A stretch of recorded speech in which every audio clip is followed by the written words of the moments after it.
Good people, can y'all hear me? Can y'all hear me? Hold on, let me get this thing together. As you can see, we're not in our normal place, but it's all good. We on vacation, baby. We on vacation. So if you're looking to rob me now while I'm not there. Don't do nothing while I'm there. Then things get ugly. No, don't rob me at all. We just ask. You feel me? Just ask, bro. Everything is available for us. We live in purposeful abundance, all of us. So all somebody got to do is ask, maybe be willing to work here and there, and we all can attain anything that we look to attain. Why is my phone vibrating? All right. Hold on, I got a text. Ooh, got a text from my brother asking if we working out tomorrow. Let's get it.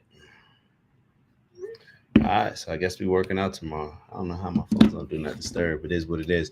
All right, so do me a favor, like as you're joining, please like. That's going to help for the algorithm. Obviously, we're on a little bit later than normal. That's why on the flyer I put going live sometime tonight. Not sure exactly what the time is, but we're here. We made it, and we got a couple dope topics to talk about. And then we got something special to finish up with, which is going to be an affirmation that your boy recorded. You feel me? An affirmation that I put together that I want everybody to listen to on the daily. All right, it's meant to inspire. It's meant to be one of those tools that you can use to get you over those hurdles that you may be facing that are preventing you from getting to that next step, that next chapter, that next level, whatever it may be. So we're always looking to program our subconscious with good energy, good vibes, and things that are going to attract the things that we want in life and be very intentional with those things. So hopefully y'all can hear me. I want to make sure. Hold on, let me just double check that y'all can hear me. Hold on. All right, I did a little test. All right, I did a little test. So we are good to go. So we are going to, what are we getting into first? All right, so first I got a reading for y'all, and I'm going to share a story with y'all, maybe share a couple different stories with y'all. And then we got a couple different videos to review. And like I said, after that, we'll finish off with the affirmation. So let me get into this book. So we're still on Letting Go. Y'all know I pick up books, read them for a long time, and I'll pick up something else. But we're definitely going to finish this soon, because every time I pick it up, I'm like, why haven't I just finished this? But I want to focus on a section in the transformation category. So that's what we do on here, right? When we talk about elevating on purpose, what we're doing is we're transforming. We're transforming who we used to become, or who we used to be, in order to become something different that's going to align with the things that we want to attract in life, rather than the things that we just have right now.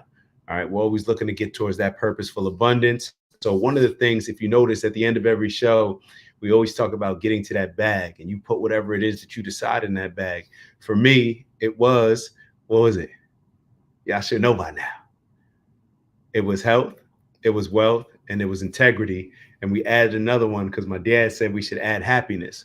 So this particular chapter, as you can see, or subchapters, titled Happiness, and it talks about different components to happiness and why it's so important to live in a happy state.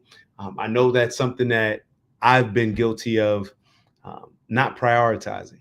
Me just saying, like, I'm focused on this, I'm focusing on my purpose, I'm focused, even to the point where, y'all remember the movie Pursuit of Happiness? So the guy Chris Gardner, the guy that Will Smith played, it got to the point where I was so, and I'm still on the fence about this when it comes to happiness, but because that was one of my favorite movies, first and foremost, let me preface it with that. But I started to realize that a lot of people in our current society, day and age, generations, when you push happiness to a group of people, let's say, that overwork themselves, their culture is to work, take care of things, be responsible. And we always talk about the goal being balance, right? So to balance them out, if you tell them, hey, you should focus a little bit more on happiness, they're still going to understand that their priorities and responsibilities are already there. You know what I mean? So they're already working, they have the responsibilities covered. But when you tell a group of people that may not have those things, that may not have grown up in that type of culture and society, to just be focused on happiness, it can create a sense of entitlement. So that's why I've always been on the fence with it. But the more I'm learning the science behind it, it's very important for us to embrace certain levels of happiness because it's going to impact a lot of different other areas, a lot of other areas in our lives. For one being health, our relationships and communication with each other. So all these things are going to play a role, or happiness, I should say, is going to play a role in all these things. So it's not just to be happy. It's actually, or maybe it is just to be happy. But I'm going to give you a couple different reasons of why in this maybe two pages that we'll read. So let's start off. We're on happiness. In the sections on health and wealth, we have already touched upon important areas relating to overall happiness. Now we will focus more on inner emotional life because that is where we all really live. The purpose of health and wealth is, after all, merely because we presume, and to some extent it is true, that they result in happiness. Happiness can be experienced directly, however, and on this level, it is relatively independent of health or wealth. Let's take an objective look at the average view of happiness. To begin with, the happiness is extremely vulnerable. A chance remark, a critical comment, a raised eyebrow, or a car cutting into a lane ahead of us are all sufficient to blow the average person's happiness in an instant. Keep that in mind because we're going to touch on that in the affirmation. The threat of a job loss, a feeling of distrust in a relationship, a foreboding remark by a doctor, or an impertinent foreboding remark by a doctor. We may touch on that too, Ma. We may touch on that as well. Or an impertinent cab driver are sufficient to ruin the day for many of us. Why is our happiness so fragile that commonplace occurrences can ruin the whole day? In the section on the anatomy of emotions, we have already looked at the reasons for this. As a result of negative feelings, thoughts, and attitudes, together with the constant judgment and criticism of other people, we often feel separated from others. Because of this feeling of inner aloneness and separation, relationships take on the form of attachments with all the fear, anger, and jealousy that accompany any threat to those attachments. Insecurities. The inner negativity results in such commonly held beliefs as you are born alone and you die alone. Nothing, in fact, is farther from the truth. As recent books on near death experiences reveal, it is during life that one often feels alone, and at the moment of death, there is an absolute feeling of oneness and connectedness. Because of attachments, dependencies, and inner smallness, we may feel weak and limited. The guilty intolerance of our inner thoughts and feelings are projected onto the world, making the world look like a fearful place. Because these fears are held in mind, fearful events and experiences are literally brought into our life experience. We bring them into our experience. Fear results in chronic anger and makes us prone to attack and to inner emotional chaos. Pain and suffering occur, with periodic despair and proneness to emotional upset. The ego mind, which sees everyone as separate, is envious of anyone else who appears happier, more successful, or with a better relationship, a better body, or better connections. The ego mind, which sees everyone as separate. I want to repeat that. So when you see everyone as separate, those are the things that start to play a role when you get upset. You know, you see it, you become envious with somebody else is being happier, more successful, better relationship, better body, all these different things. Soon, because of a lack of inner clarity about goals, there's confusion leading to self-pity, envy, and further resentment. Self-condemnation gets endlessly projected onto the world, taking the form of condemnation from others, which increases further the guilt and feeling of smallness. All right, so one more paragraph. I want to get to this last paragraph. For some of us, the only escape is through grandiosity, intolerance, bigotry, arrogance, and anger, which take the form of cruelty, overbearingness, brutality, and insensitivity to the feelings of others. Often the insensitivity comes with self-excuses such as, I am an upfront person who speaks my mind. I'm saying it like that because this is what I do and I got to work on it. Or I'm the Frank type. You always know where you stand with me. These comments are a cover-up for insensitivity, which might be better described as gouch, Gauche, if I'm pronouncing that right.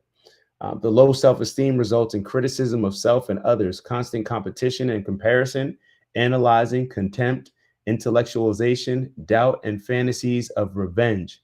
When all those mechanisms fail, there is the recurrence of apathy and feelings of hopelessness and victimization. Hopefully, I said that wrong.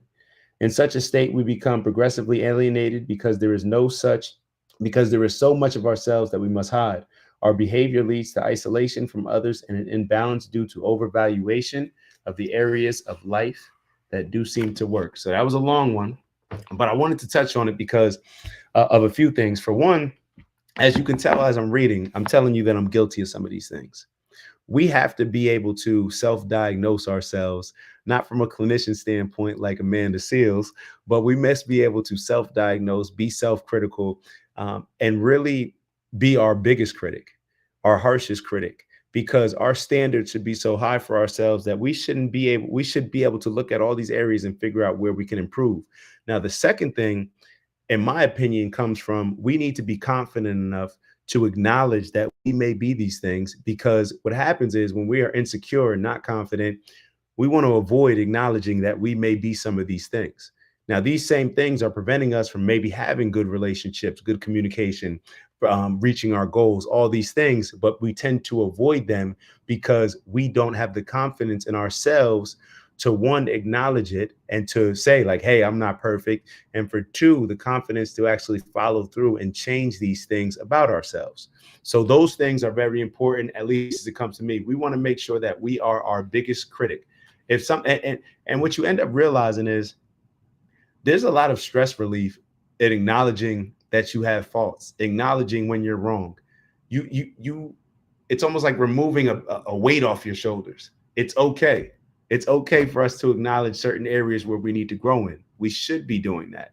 Um, I, One of the biggest reasons why I like reading is because I'm always learning about different improvements that I can make. But if I don't have the confidence and securities and whatever else goes along with it to acknowledge and be okay with acknowledging, hey, I need to do some work in this area, then I'm never going to be intentional about actually doing the work in that area. So neither here nor there. And I wanted to make sure that we're factoring happiness into all that we do. Because think about it. Think about when it talked about oneness, how a lot of us, when our ego makes us only think about ourselves, see us as separate from somebody else. So we're always doing the comparison game. And we know how that can be. When you start comparing yourself to people, chances are you're going to be a little bit disappointed because you can always find somebody that's doing better than you. And or you may just think that they're doing better than you, truth be told, because they're not always, but you're always going to look at it from an almost inferior, lack of confidence way. And it's going to put a lot of stress and anxiety on you. So that's the separation. Now think about what society always tries to do. Separate us, right? Because we won't be as happy. And when people are not as happy, when people are miserable, when people are angry, when people are upset, we talk about it all the time. They are easier to be manipulated. Now, when the book focuses on the oneness, when we see each other as a oneness, think about it. Think about all the problems that we see around our country, around the world.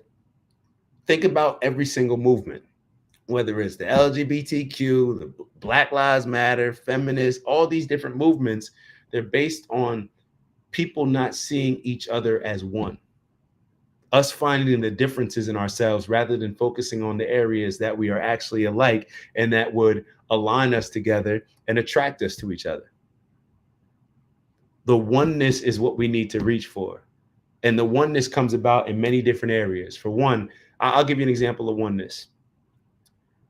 If you see you and your significant other as separate, there's a level of competition there. There's a level of blame, resentment, all these different things that we can find, right?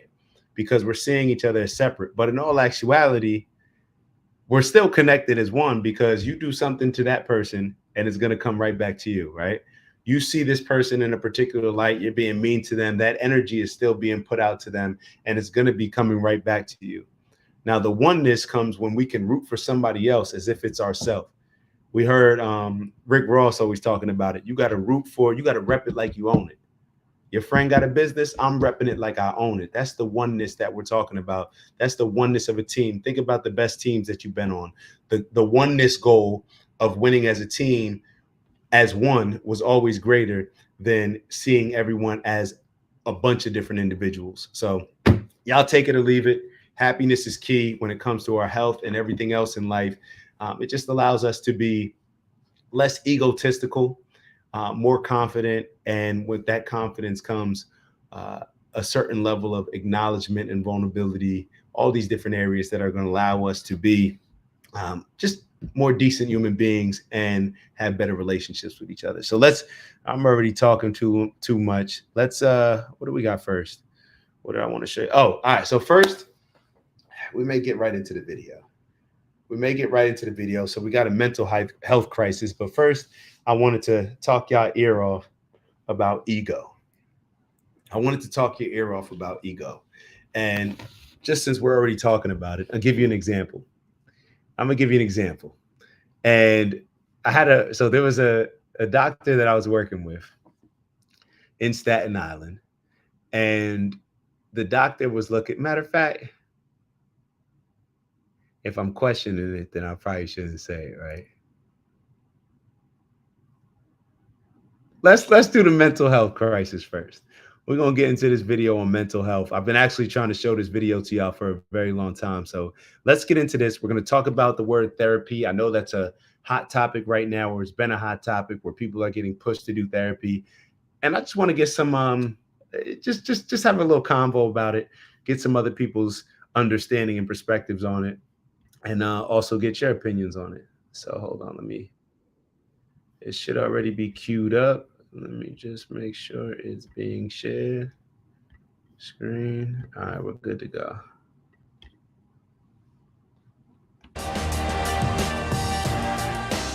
New studies suggest that young Americans are talking about depression and anxiety too much, and it's not helping anyone.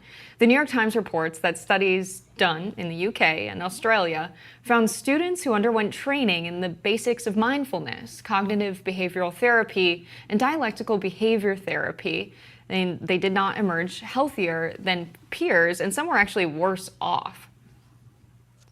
The Times said this research comes as, quote, mental health has become a central subject in childhood and adolescence.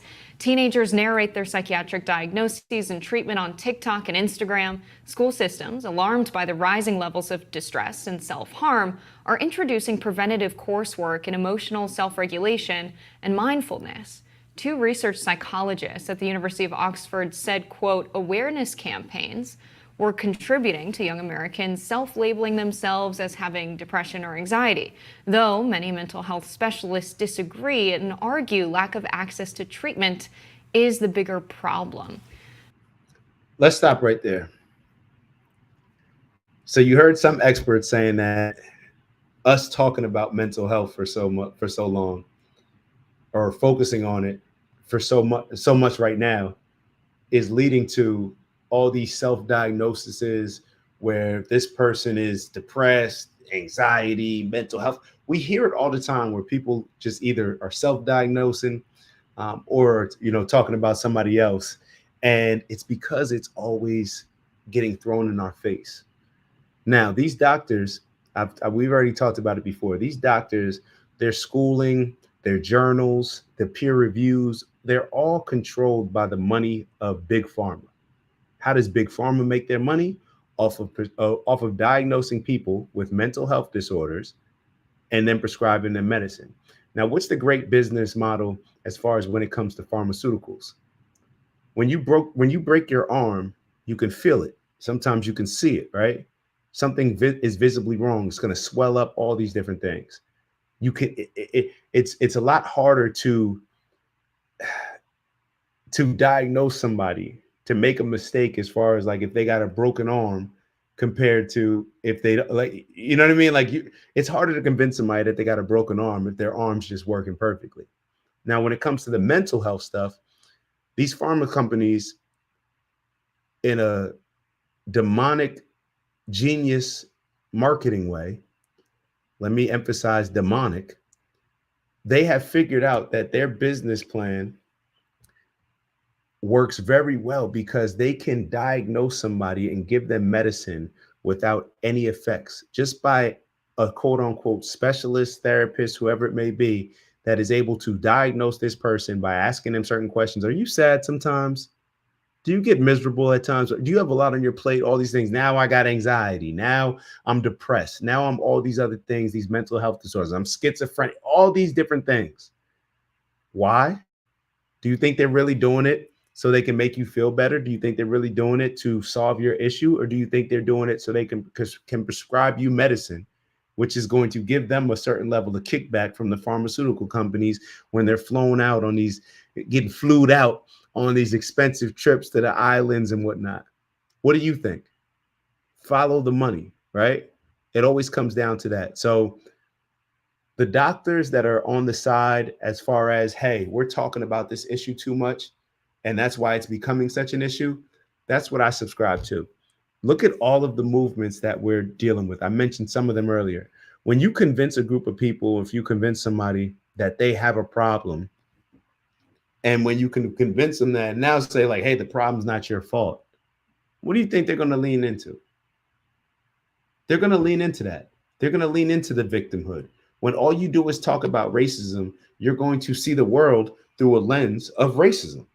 If everything that you see is sexist, or this is because I'm this, or this is because I'm this religion, if they can convince you that everything is that, whether it's anti-Semitic, whether it's racist, whether it's prejudice, whether it's across the board, whatever it may be, the more that they talk about it, in my opinion, the more it's going to become an issue.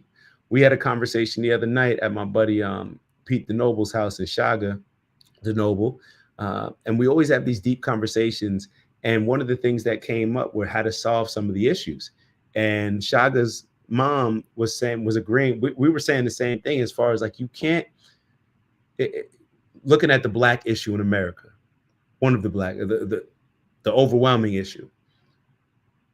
When you continue to give people stuff and you continue to tell them that, hey, that racism is the issue, it's not you, when you continue to give them different crutches to lean on, they're going to lean on those crutches rather than figuring out a way to build their strength up in their legs, so they don't have this muscle apathy from not using their legs because they're always used to somebody doing it for them.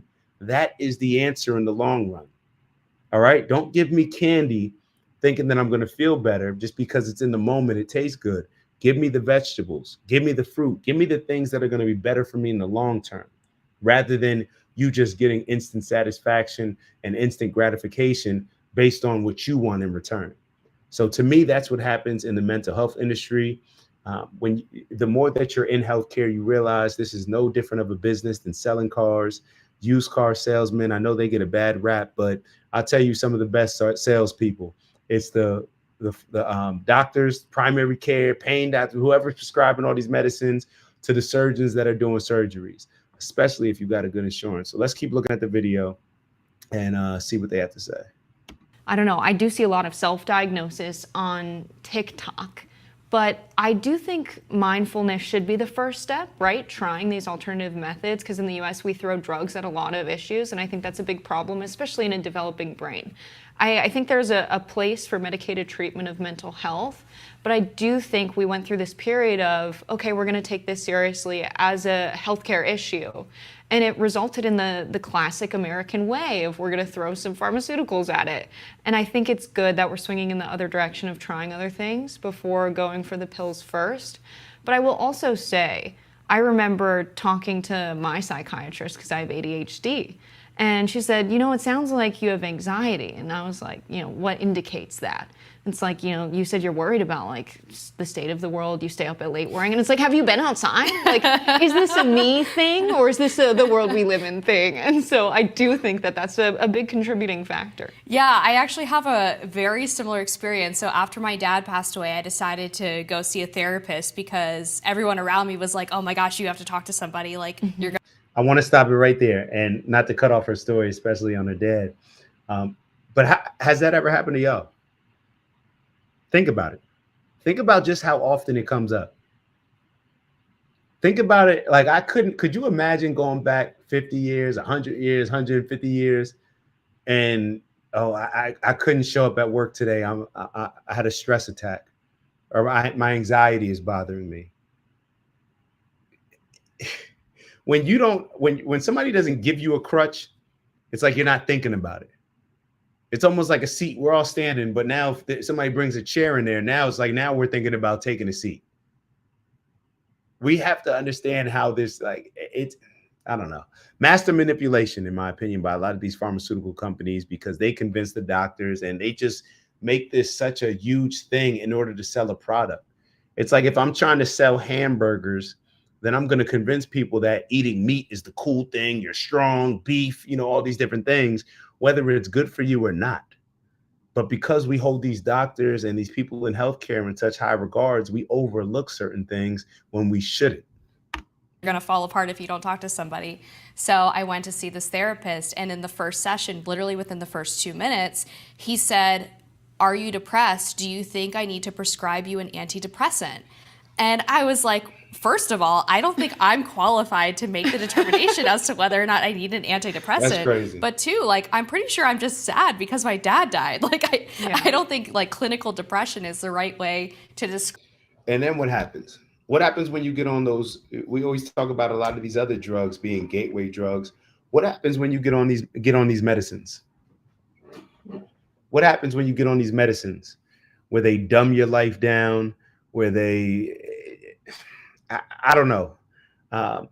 In my opinion, they're just setting you up to be hooked on medicine for your entire life. If I could bet, and if I could be in one of these meetings with a lot of these pharmaceutical companies, not on the low level stuff, I'm talking about the higher ups, the owners talking to the C levels and the board, I guarantee you, well, I can't say I guarantee you, but I would bet a lot on it that they have discussions about, well, what age can we get them to start using our products and how long can we keep them? I guarantee you that's why, because if you're in sales, that's what it's all about. If you're looking to grow a business, that's what it's all about. It doesn't matter what the product is. They're looking to figure out how we can get these people as customers as early as possible and for as long as possible. No different than religion or anything else that people are trying to sell. Shout out to my brother Queez in the building. Side effects might lead you to taking more medications. It's all to get us hooked. This is all like pharmaceutical companies have created the perfect business structure for themselves. They have the doctors taking all the doctors are the ones that are liable for all this stuff. So the doctors are taking all the risk. They're convincing the doctors that it's worth them taking the risk because they're giving them kickbacks on the side for prescribing a lot of this stuff in a legal way and maybe some illegal ways. We all know that there's ways around that. So it's you got to be on point. You got to be on point. And in my opinion, I look up some natural remedies. All pharmaceutical companies are mimicking and creating man-made versions of actually things that are in nature. So think about that. So why not just take the things that are actually in nature rather than the man-made things that are mimicking and maybe intensifying a lot of the things in nature when they don't necessarily need to be intensified. Taking 8 different medications ain't it. If you're taking a bunch of like that can't be good for your liver. It can't be good for anything. It is just to profit and put a lot of money in people's pockets that, quite frankly, don't deserve the money, in my opinion, and don't care about the people that they're serving. So let's keep going. My bad. Describe what I'm going through, and that sort of reflexive nature of going to the prescription of drugs to treat what I think are like normal and healthy emotions in a lot of cases is really disturbing. And this larger point that the New York Times is hitting at is something I've heard before, and it's the idea that if you talk too much about your feelings in a way that sort of medicalizes them, that it often makes you feel like these things are completely out of your control, which can spiral you into a deeper and worse emotional state because you're basically giving up like control of your emotions or control of your emotional state. For young people, that can be a really attractive way to view things that you're going through in your life because you don't really. Let's be real. Everybody right now, especially, is looking for a way out, an easier way out, a way out of doing anything that doesn't come with in their opinion, the entitlement that they deserve. Everybody's looking for a reason to blame, a nice, pillow to land on. Everybody is a victim nowadays. So we all look to, I'm not going to say we all, but it is very common in society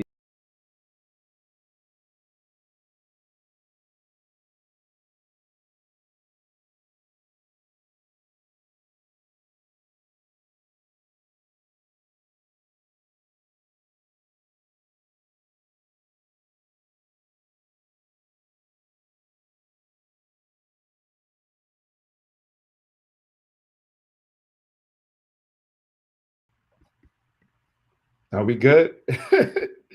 That hotel Wi-Fi killing your boy. Hopefully we good. Hold on, let me check any other.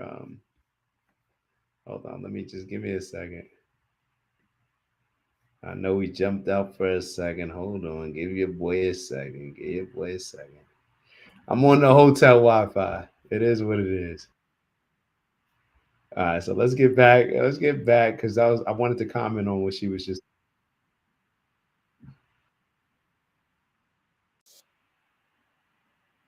Hold on.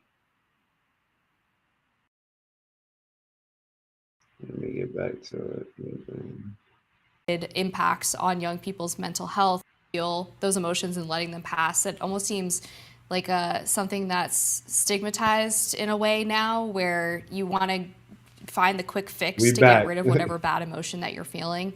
And then obviously those things just pile up and often get worse. Jonathan Haidt, the social psychologist. That's what I was going to chime in on. People are looking for that nice pillow to land on, a reason why their life is not going perfectly planned, as they didn't want to work for anything and just want things to come through with as least work as possible.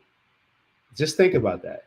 So when you offer them an excuse as to why they can't focus in class, it's not your fault that you can't focus. It's not your fault. Take this medicine. This will be able to, you'll focus a little better. And in all actuality, all it does is just strip you of all your energy, strip you of your testosterone, all these different things. It's across the board. So I don't know. It's something for us to look into. And like I said, once again, there's natural remedies for all of these. So has a new book out about the specific impact that social media has on young people and mental health. And he cites a lot of correlative studies between the rise of social media and self-reported impacts on young people's mental health. And it speaks directly to this issue about community, because young people talk about, we find our communities online and with people who aren't in our direct vicinity, but there's still a screen between you. And when you bury your nose in your phone all day and are only talking to other people on the internet, what kind of impact does that have on your psyche? Does it actually further negate your ability to actually connect with the people who are around you, the people in your family? Oneness. And the research suggests that it does, that it's not a healthy way for young people to go about their daily lives. Living in a So pretty much what I'm hearing from this conversation is that we live in a bubble.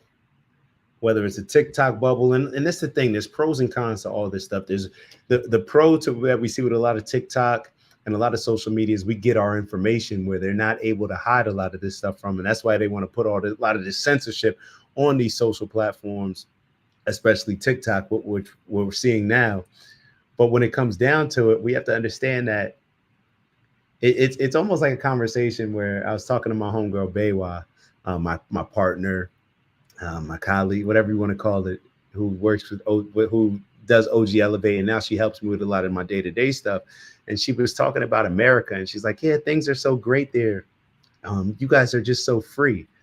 And the conversation, I'm talking to her like, "Yeah, well, with freedom also comes a lot of negatives. It's a large spectrum, where there's pros and cons." And just because there's freedom also gives you the ability to do a lot of dumb stuff that are detrimental to ourselves, along with the, obviously the possibility of doing some great things. And to me, this is just an example of that. This is an example of that. Everything across the board, in my opinion, they've set up society to where we are going to be the greatest amount of victims as possible. And when you have victims, we can just, they know that they can just easily control us. Hold on. Queez wrote, "Truth can be ugly sometimes. That excuse looks so good and tempting." That's a fact. That's a fact. If you could sit here and say like, "Yo, do you struggle with?" It's like asking questions like, "Do you make every goal? Do you struggle to check every single box off of your?" Yeah, we all do. Like we all struggle. Like we all challenging ourselves to do better. Like we're not always hitting 100. We're not always shooting 100%. And you shouldn't prey on our vulnerabilities when we're not. And to me, whether it's the pharmaceutical company, whether it's what a lot of these religions have morphed into, it's almost like every single institution, organization, business that relies on us not being healthy, not being the best versions of ourselves, we have to question that.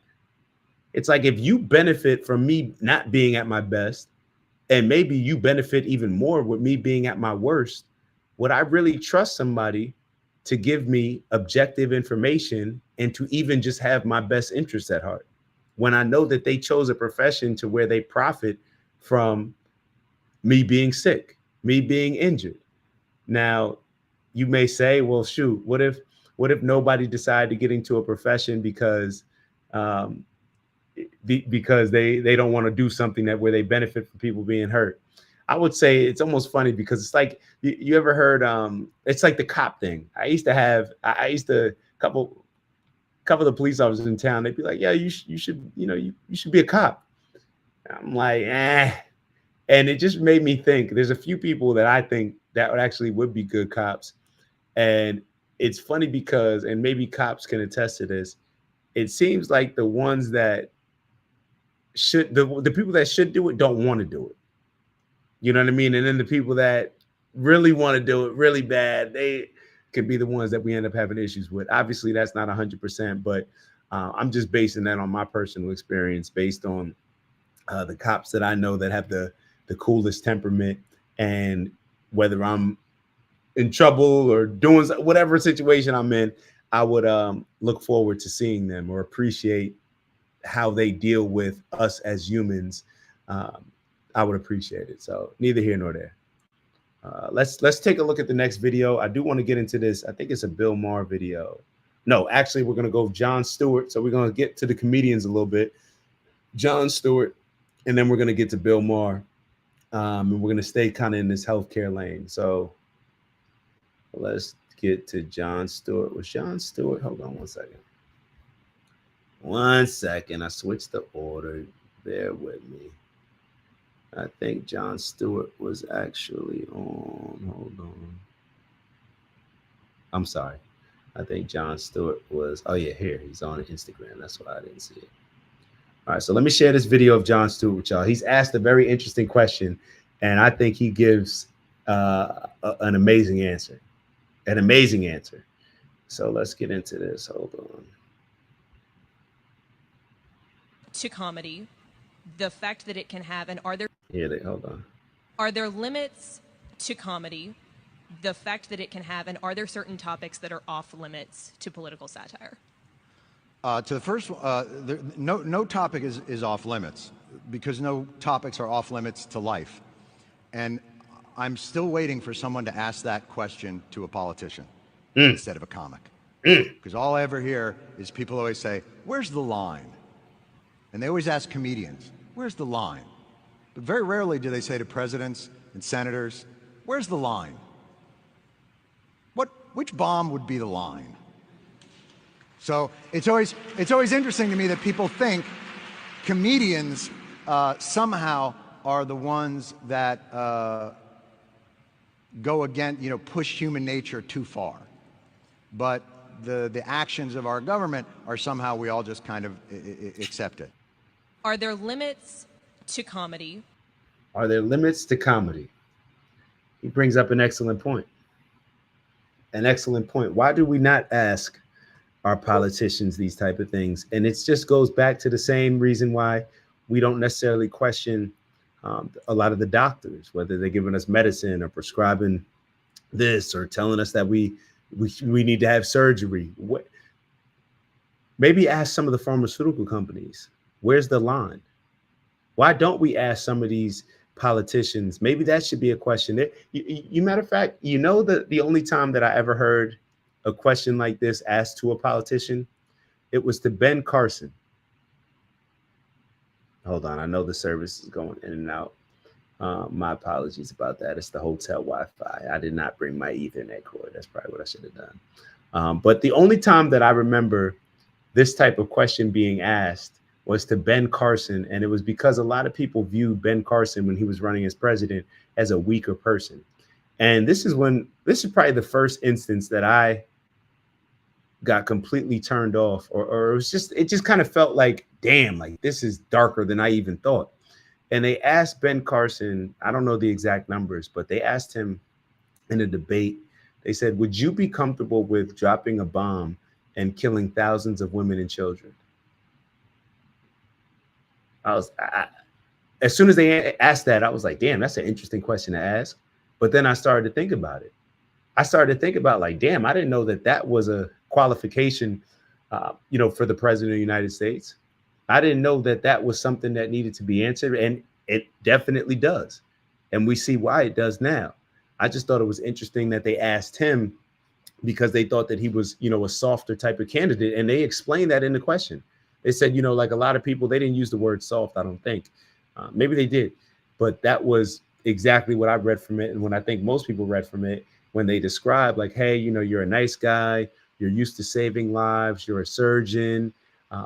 Would you be comfortable with somebody that saves so many lives? Would you be comfortable with dropping a bomb and killing so many innocent women and children? And it just made me think.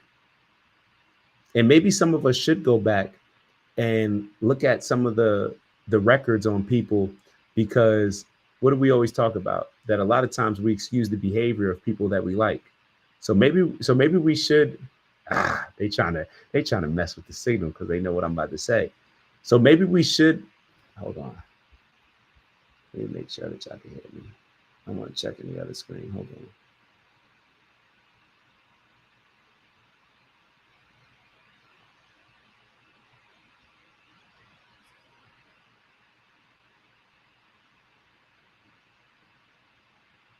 Hold on, I'm just trying to give it a second to get this service back. I can see when the service is going out. But what I was saying is that maybe we should look back at some of the records of people that we love, like a Barack Obama, before we start to criticize maybe our country and maybe other countries.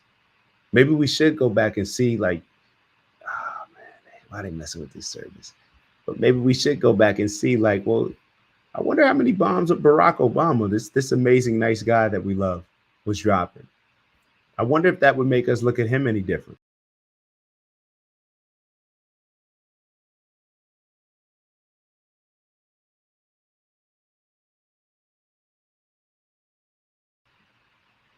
Why are they doing this to me? I'm sorry, people, man. I got to figure out how to sign up for the better Wi-Fi in here.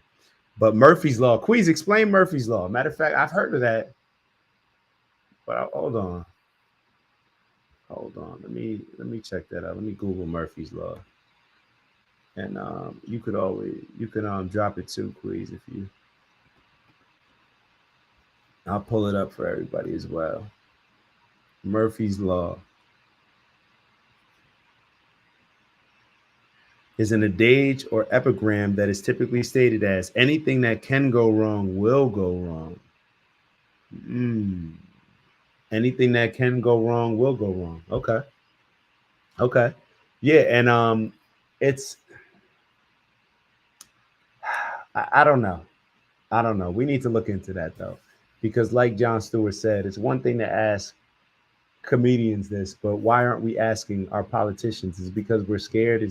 It's almost like, am I gonna relate it to abortions? I was gonna draw a correlation there, but I'm not gonna, because I don't even know what I'm gonna say. But it just, in my head, I was thinking like it's almost where out of sight, out of mind.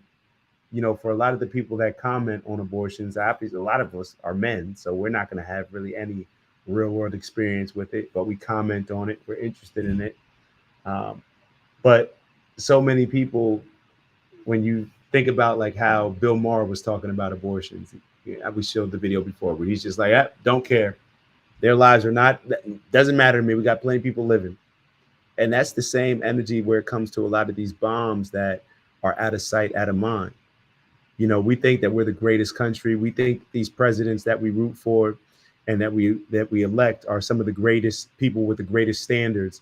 And in all actuality, they're doing a lot of stuff out here that if we really broke it down and looked at, we would regard as evil. Because all this war stuff is evil, in my opinion. And whenever you can justify, oh, well, I'm going to drop these B words on, not B word, like I'm going to drop these BOMB. Yeah. I'm going to drop these on a certain group of people because it's protecting my people. And that's your stance. Like that's why you think that it's a righteous thing to do, when in all actuality, what's it going to lead to? It's inevitable, but we make do. I'm talking about the Wi-Fi. That's a fact, big bro. That's a fact, big bro. It's all good. Yeah, we get through it. We get through it. All right, so check this out. Check this Bill Maher stance out. I thought this was dope, and this is something personal for me because I told y'all I'm a lot of the people that weren't with the mainstream mindset when it came to a lot of this COVID talk when we were going through all that stuff. We took a lot of heat. We took a lot of heat, and that apology or lack thereof has not had the same energy, if any energy at all, as the energy that was calling us all these type of names, saying we're crazy, we're selfish. So let's take a look at this video, and I want to hear y'all thoughts on it. I want to hear y'all thoughts, and I don't really bang with Bill Maher. I was telling my family earlier, but as my dad said, he makes some good points every now and then. Guessed better than others. And the people who got it wrong don't you?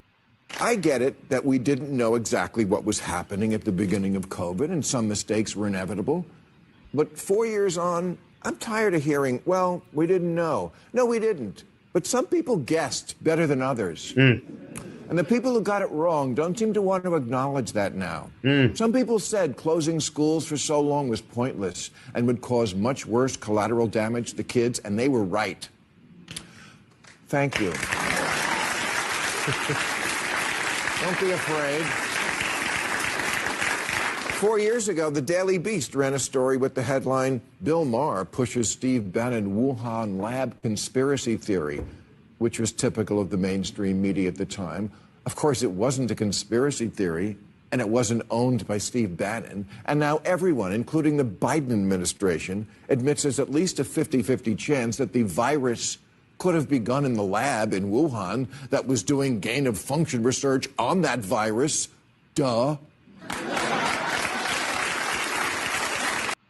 Think about it. What were people saying? It's coming from the animals and the marketplace or something.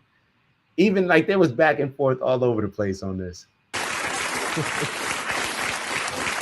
But I don't see a lot of retractions being printed.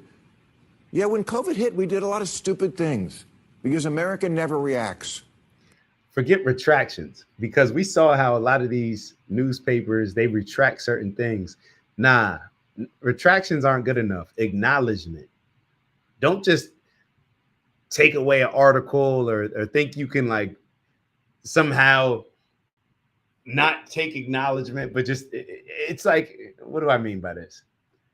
Don't just take out a piece in the article that you were wrong on. Actually write a new article and talk about how you were wrong on this and how what has come to light. Talk about how maybe the vaccines were not the best way to go, or that even if they were the best way to go, you can understand how people that were hesitant, why they were hesitant. You don't have to necessarily villainize them. It only overreacts. Ubers look like those Orthodox Jews who wrap themselves in saran wrap in case their plane flies over a grave. We washed the mail.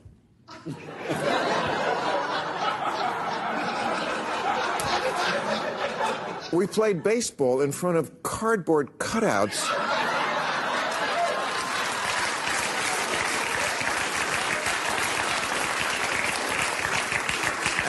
And ate in parking lots? Or with inflatable dolls? They closed the ocean. We banged pots and pans to show our love for nurses and our hatred for people trying to get a baby to sleep.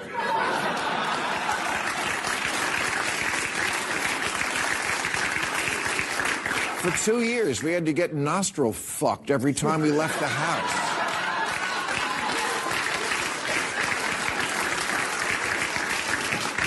Serious people talked about having sex through glory holes, and if you don't know what a glory hole is, I wouldn't look into it.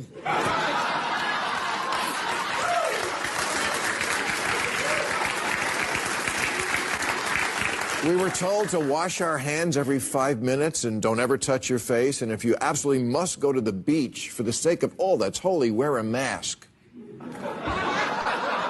This is the outside, dumbest shit to because me. the last thing you would want to do when a disease is afoot is get fresh air and sunshine and vitamin D. No, much better to stay.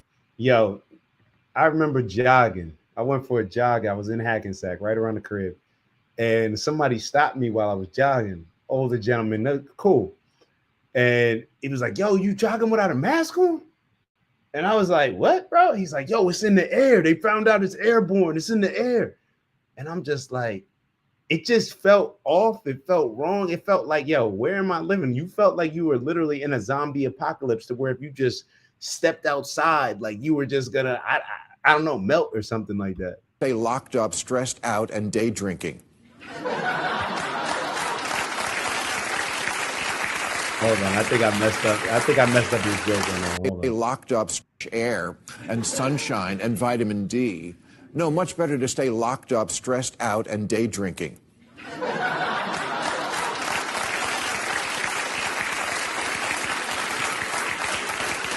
And if you do get COVID, remember, natural immunity is always the worst kind. So even if you've had the disease, you need a shot.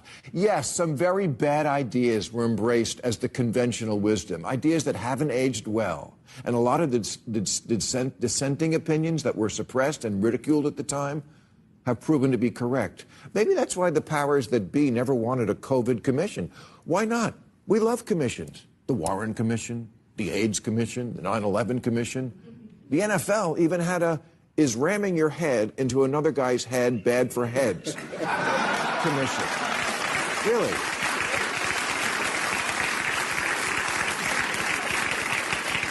So where's the COVID commission? Because it seems to me we haven't learned a thing. Maybe the number one lesson from the pandemic was the need for proper air ventilation.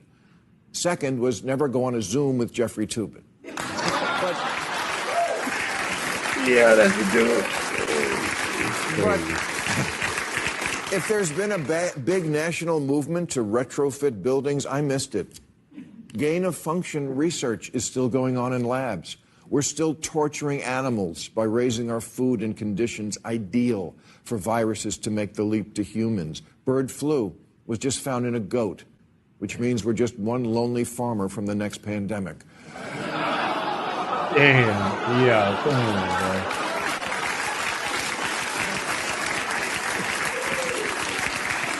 All right, this is a good one. I can't front. We handed out $4 trillion of free money, $280 billion of which was just flat out stolen in what the AP called the greatest grift in U.S. history, and which started an inflationary spiral that we now blame on Biden.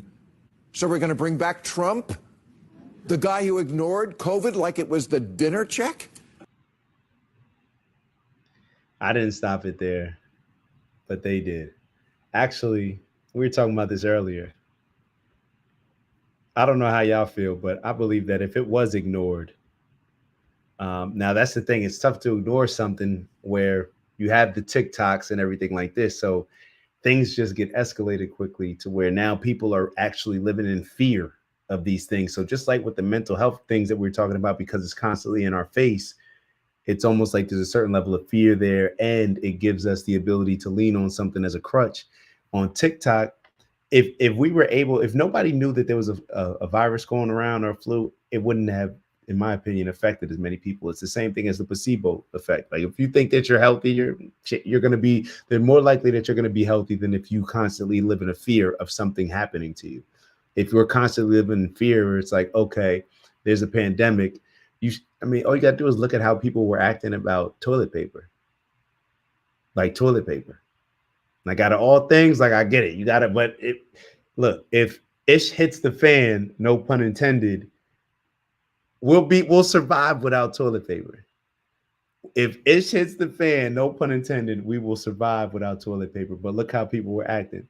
Back to the animalistic ways. So we are going to, it's already 10:30. All right, so we're gonna let y'all go, but I want y'all we are gonna do something for the last 10 minutes. And I'm gonna share with y'all something that I put together. If you have to get out of here, matter of fact, if you're getting a little sleepy right now and you're listening to this, this is actually the perfect thing for you. Now, hopefully the Wi-Fi stays true so we can actually get through the video. But in the case that it doesn't, I want y'all to hold on. Let me share this screen for y'all. I want y'all to check out just matter of fact, the network that y'all are on right now. I want y'all to check that out. Hold on, this shouldn't say morning. Oh yeah.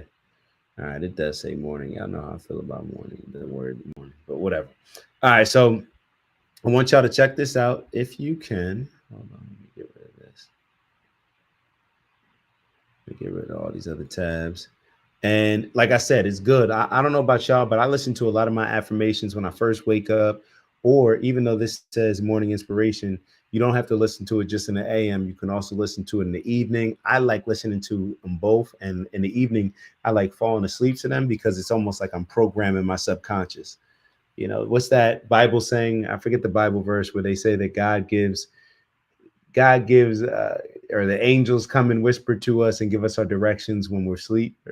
I'm paraphrasing, but this is why I like listening to it right before I'm about to go to bed. So we're going to take a little journey together. This is the first time that I've shared this with anybody, besides just like, close group of people around me. But as far as the video, this is the first time. Is this the first time I'm watching this? Maybe the second time that I'm watching it. But I want y'all to rock out with me on this. So relax, chill, kick your feet up. Like I said, if you're getting a little sleepy, all good. Close your eyes and listen to this. I actually recommend that everybody closes their eyes then when they listen to this. I'm going to close my eyes and we're just going to vibe out, take this journey for the next 11 minutes and 37 seconds. And then I'll see y'all on the other side. All right. Give it a sec. I'll leave the video up so y'all know that I'm really doing it and closing my eyes, even though that could be a little awkward. What if I fall asleep? I don't know. We'll figure it out. No matter where you are mentally right now, embrace. All right, I'm starting. I'm going to start it again just so y'all know it's real. All right, let's go. Welcome to your new beginning. No matter where you are mentally right now, embrace it. We don't need to fight it. We need to accept it with honesty and being 100% real with ourselves, with the understanding that no matter who, what, and where we currently are, we can very easily be somewhere else. Just like we can be in Newark, New Jersey at 3 p.m., but only a few hours later, be on a tropical island, we can do the same mentally, and it doesn't have to take 3 hours. But you have to go beyond thinking this or believing it. We have to know it. So now we have two things: a realistic understanding of where we currently are, and knowing that in an instant, we can be somewhere totally different. The most amazing part of all this is we're the ones that decide where we will be. It has always been this way, and it will always be this way, whether we are aware of it or not.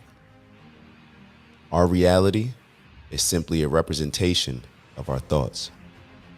Everything we experience in the physical is projected by our mental. So getting back to us deciding where we will be. We may think it takes time, but why? How many times have you been in an amazing mood and then get hit with some bad news, or somebody in the next car cuts you off and you snap immediately? Well, why can't it go the other way? Instantly going from a negative mood to a positive. It may seem difficult, but that's simply because of the unknown that comes along with changing any of our habits. We do things for so long one way that it's intimidating to know and/or accept another way. But difficult and intimidating are relative and simply things we conjure up in our own underperforming minds. And I don't mean to offend you. It's just a reality that we are not tapping into our greatest potential. Let's be real. If we were, we probably wouldn't be sitting here now. However, the great thing about it is we are sitting here, which means we actually want to elevate and grow. So first things first, are you familiar with the two most powerful words known to mankind? I am. The phrase I am is the first step to directing our minds and/or subconscious. Think about it almost as putting our speaker in pairing mode. Without pairing mode, a speaker can't connect to the right device. It opens up the speaker to accepting a new energy and/or frequency. Now, whether that's our phone, the TV, our computer, or a tablet, it's up to us to decide. Just like the speaker, we get to choose what frequency and/or energies we connect to. This determines what will now be used as the input into our subconscious mind or the speaker, and will then determine what's the frequency and/or energies being sent out to the universe, or in the speaker's case, the output. The output determines what frequency and/or energies come back to us, no different than how the output we speak can determine the energy that comes back to us based on our tone and the words we say.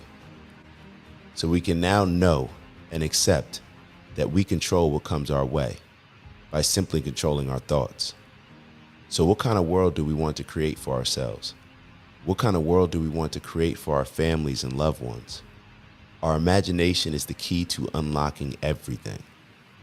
Do not be a slave to the current lack of depth in your thoughts. Do not be a victim to your current reality.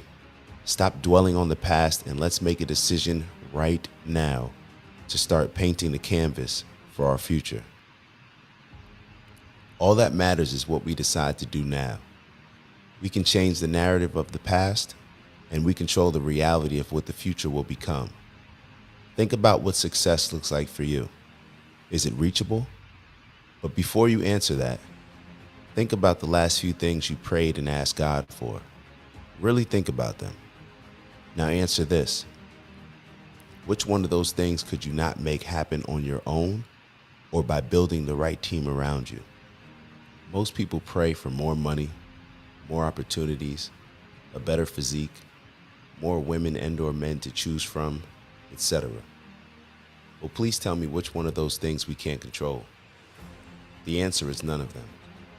Everything is in our control, once we accept it is.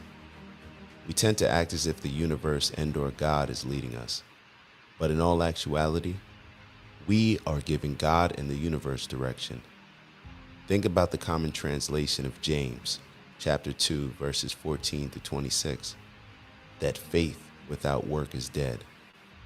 This means that God and/or the universe is moved by our work, not the other way around. But isn't this how it should be? Think about it. If it was any other way, wouldn't that be God showing favoritism? Now, you may not fully understand or like what I just said, but give yourself a couple seconds to think about it. In this universe, energy makes things happen. The energy that is manifested in our subconscious eventually comes to fruition in the physical form of our reality. Think about your energy. How is it right now? Is it leading you to your goals or keeping you away from them? What are some areas we can make improvements? This is where the magic happens. Change only comes with change. Let's start with changing our mindset and how we are programming our subconscious. So let me ask again, what does success look like for you? But this time, I want you to put a scent to it and imagine what it smells like. What does it feel like? Who's around? How does the food taste? How does the champagne taste that we are toasting our success to? Or maybe your favorite latte or tea. You should be smiling right now. The more you embrace it, the realer it feels. And the realer it feels, the more our minds will move accordingly. That strong feeling will eventually go from thinking and believing to knowing. And then knowing will lead to acceptance. Accepting that everything we visualize is already on its way. And now we are expecting results based on our change in mindset. And when we expect results, it makes it easier for us to change our behavior to align with our desires and goals. So let's do this. Think about some words that describe who you need to become in order to bring your ultimate vision to life. Now put the two most important words known to man before them. I'll give you an example. For me, I'll use courageous. So I'll say, I am courageous. I am healthy. I am wise. I am prosperous. I am honorable. I am a doer. So now I'll give you about 30 seconds to tell yourself who you are. This is the first step to bringing your greatest dreams to reality.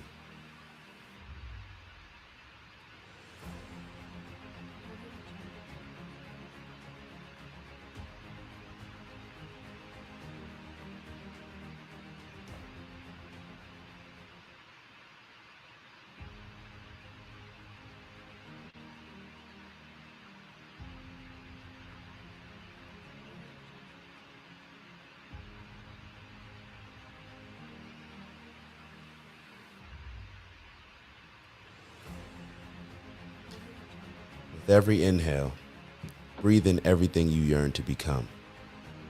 With every exhale, remove the stress and any thoughts that are not aligned with you winning your ultimate prize of bringing your dreams to reality. Now let's take 10 breaths.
We are amazing beings, far more advanced than any computer or AI system. Our energy moves mountains while having the touch to comfort a newborn. We are the greatest representation of God and have a limitless potential to do anything our minds can imagine. Don't believe me 100% yet? Well, how about this? We commit to embracing this mindset just to test it out on ourselves. But remember, you have to go beyond thinking and believing. We have to know and accept. I accept that my impact is limitless. I accept that I control my own destiny. I accept that nobody and nothing else has more influence over shaping my reality than me. And I embrace it with my mind and actions.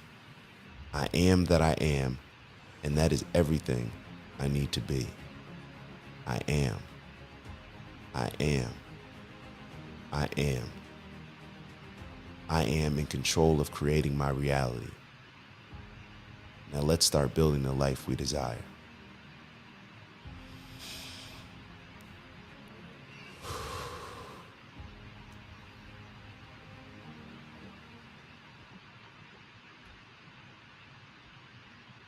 Shaquille O'Neal, someone I respect. Don't mess it up like that. He just My dog Queez done rocked out with me. No, man. Appreciate y'all. I'm getting some rest. Man. We in the Bahamas. We celebrating, like I said, my dad's birthday was April 29th. Justin's birthday was May 10th. And yeah, we just celebrating life, love, family. And we're growing. We're all still growing. The growing never stops. And we see it in every single relationship or instance in our life. So it's a good place to just keep growing. Like we're only going to fail if we stop. All right. So we all got to keep growing. We all got to become better communicators. We all got to love each other better and express that love in a way that is appreciated by the person that we are communicating with. So With that, I'm gonna let y'all go. Y'all know what it is: strength and honor, onward and upward. We're here to elevate on purpose, both from an intentional standpoint as well as becoming who we need to become in order to provide to our family, our loved ones, our village and tribe, so that they can become the best versions of themselves. And the only way for us to do that is to raise our standards. So that's exactly what we'll do. We got godly standards around here. Why? Because we got godly goals. So what's in your bag? We talked about it earlier. Get into your bag. My bag is health, wealth, integrity, and happiness. And with that, I'll see y'all soon. Ew.